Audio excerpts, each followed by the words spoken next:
What's going on, everyone? So, one of the beautiful things about Austin Reaves is he's a guy that has always had to prove himself. He's a guy that has always had to show, oh no, like your perception of me, your thoughts of me, I am far better than that.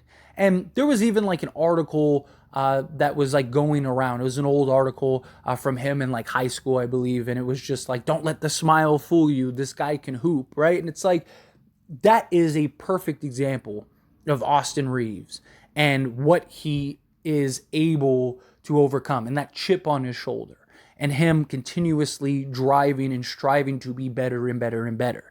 Now, I don't think Austin Reaves will ever be, a top 5, top 10 player or anything like that, but I do think he could be an all-star level player. Now, whether he ever gets into an all-star team or not, time will tell, right? Because the Western Conference is just so stacked with guards, right? I think it'd be very hard. He would have the Laker fan base, which really helps, right? Like Alex Caruso almost got an all-star one year, right? Like there are guys that have gotten a lot more votes than they would have otherwise had they not been on the Lakers. So that could be a driving force that helps. But even if he never gets an all-star spot, he could be on that, the all-star snub list, right? Where, it's like the 5 guys that you could have put into an all-star, or maybe, injury or something like that. We see it every year. Guy ends up missing, and Austin Reaves is the guy that gets voted in, that gets, the nod to be an all-star, and then we get to see him in an all-star game. I wouldn't be shocked if that's something that happens. But also him not making an all-star might actually be the best thing for him. Because again, he always has this chip. He's this guy that has constantly had to prove himself over and over, and has constantly bet on himself and believed in his talents and his ability to play the game of basketball and succeeded, right? Like he could have gotten drafted by Detroit, but he figured, no, I'm going to take a chance. I'm going to bet on myself. I'm going to go undrafted, and I'm going to go sign with the Lakers.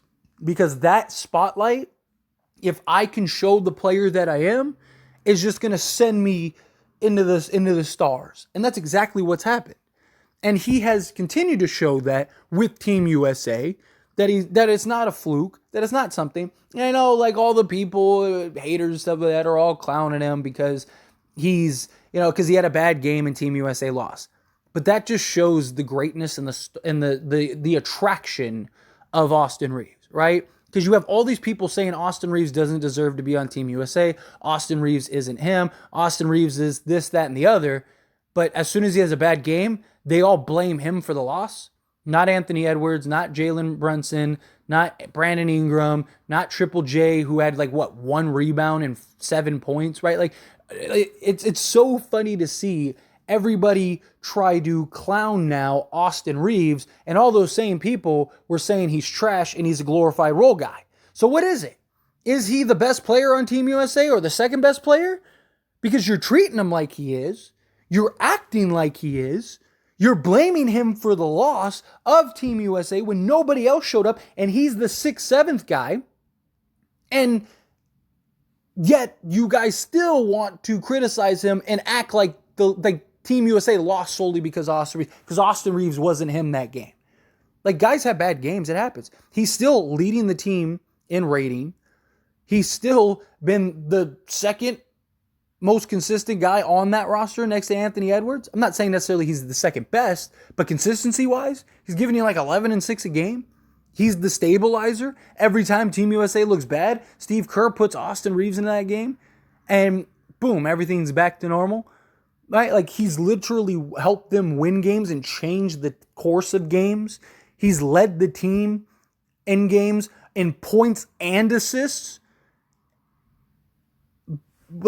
So where are we on this scale? It's just, but that's who Austin Reaves is.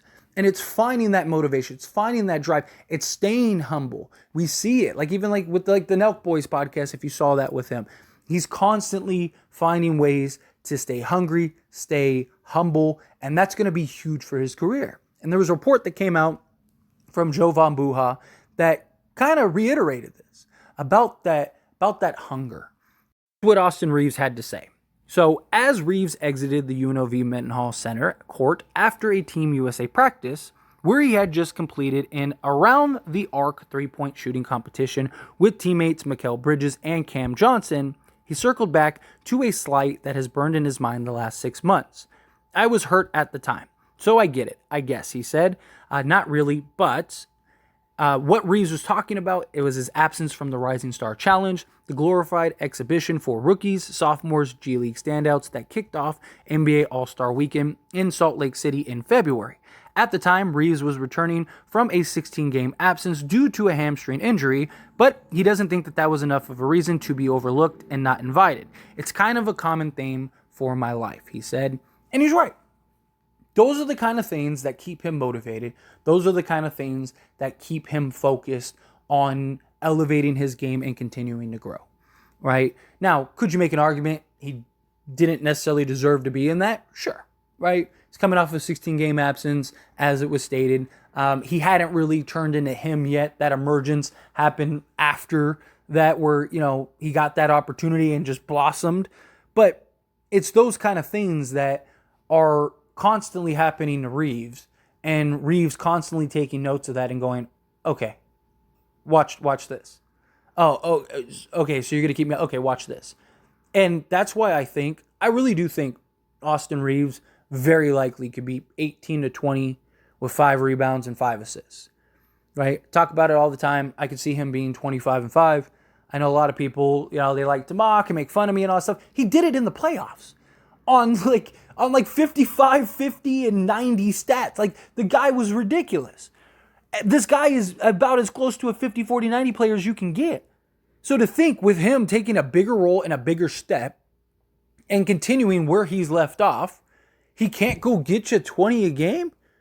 He can't get you 20 a game in an NBA game? He's giving you 11 and 6 in FIBA, and he's the 7th guy.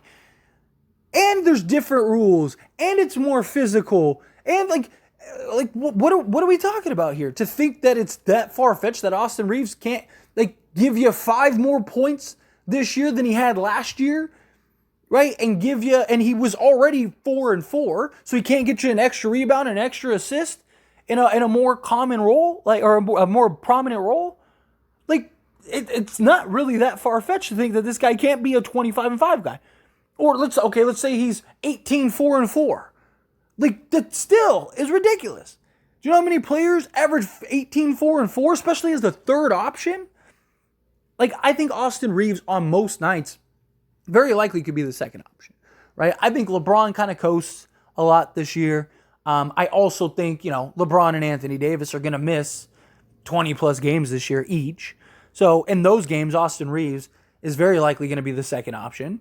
And if there are games where they both miss, then he's the number 1 option. So I do think he's going to get the opportunity. I think he's going to have the role. I think he's going to have everything and put himself in a position to be able to do that. And I don't think it's that far-fetched. And that's what makes Austin Reaves so great. That's what makes Austin Reaves so special. It's this guy that has to continuously prove over and over and over and over again. And again, is he being slightly overhyped because he's a Laker? Sure. But that doesn't mean he's not living up to the hype. Both things can be true. If he was on Sacramento or Detroit or something like that, would he be getting the same publicity and headlines and all that stuff that he's getting with the Lakers? Probably not. He'd be getting some shine. He'd be getting noticed. Don't get me wrong, if he's playing the way that he's playing, especially if he did what he did in the playoffs for any team, he'd be getting some shine, he'd be getting some notice, but it wouldn't be on the global scale that he is on the Lakers. I'll be the first to admit that. But the reason he continues to get that hype is because he's living up to it. He's playing to that level. He's playing to that standard. If he was some bum out there, that would fizzle out very quickly. There are lots of players on the Lakers and lots of players that have always been on the Lakers that have been pretty good or, not very good. And they're not getting the publicity and the headlines that Austin Reaves because he's living up to the hype. He's exceeding the expectations. He's looked at as he's just this role guy. He's just another guy, the other guys type thing. He's not anything that special. And he has proven it.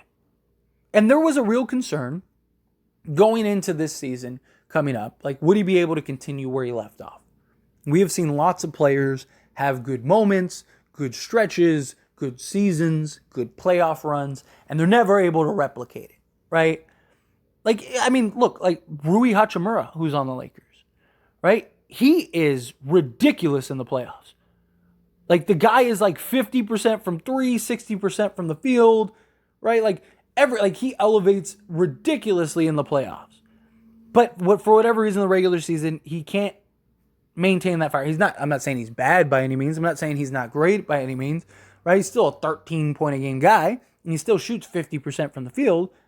But the level that he reaches in the playoffs, he's never able to replicate so far in the regular season. I do think that changes at some point, but that is something, like, just to use an example of somebody that's on the roster, right? So it was like, okay, can Austin Reaves continue where he left off? Or was it just like he came out of left field, no one was expecting him, and teams weren't ready for it? Well, he continued right where he left off with Team USA as like the seventh guy. Now, you could make an argument that, well, him being the seventh guy, teams aren't game planning for him. But again, he leads the team in rating. He's been their most consistent player next to Anthony Edwards. He's been ridiculous. You don't think these teams are going like, okay, we need to be able to control and contain Austin Reaves? Of course they are.